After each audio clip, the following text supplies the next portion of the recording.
کر رہے تھے اور اب پروگرام کے دوسرے حصے کی طرف بڑھتے ہیں اور محفل مشاعرہ کا آغاز کرتے ہیں. تو نظامت کا تقاضا ہے اور پہلے میں اپنی 2 نظمیں پیش کرنا چاہوں گا. نظم کا عنوان ہے یہ لطف کیا ہے.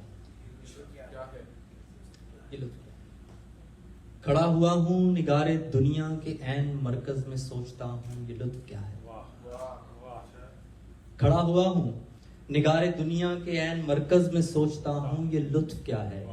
یہ کب ملا تھا یہ کب ملے گا سوال صدیوں سے طاقچوں میں اڑا ہوا ہے. زمان مقام میں الجھ گیا ہے یہ ایک بگولا سا بن گیا ہے. کھڑا ہوا ہوں نگار دنیا کے عین مرکز میں سوچتا ہوں یہ لطف کیا ہے. یہ کب ملا تھا یا کب ملے گا سوال صدیوں سے طاقچوں میں اڑا ہوا ہے. زمان مقام میں الجھ گیا ہے یہ ایک بگولا سا بن گیا ہے. میں اپنے باطن کے ایک بھنور میں اسی طرح سے الجھ گیا ہوں. میں اپنے باطن کے ایک بھنور میں اسی طرح سے الجھ گیا ہوں. نگارے ہستی کو جس فغاں نے گلے لگایا اس سہمی نظروں سے دیو قامت انا کے آقا کو دیکھتا ہے.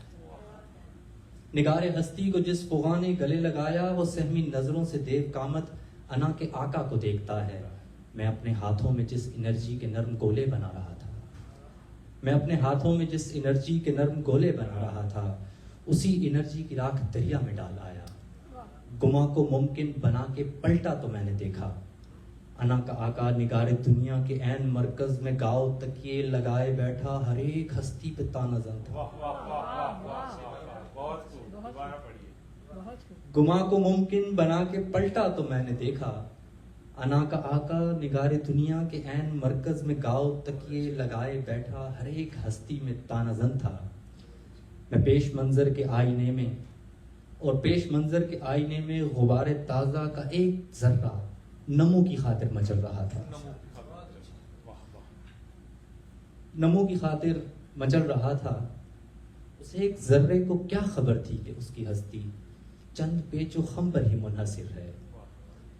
نگار دنیا سے تھوڑا ہٹ کر اگر میں دیکھوں کہ لطف کیا ہے کسی پرندے کی پھڑ پھڑاہٹ شاخچوں پہ چٹکتا پتا یا افق کے پردے پہ آنے والی کمالی صبح.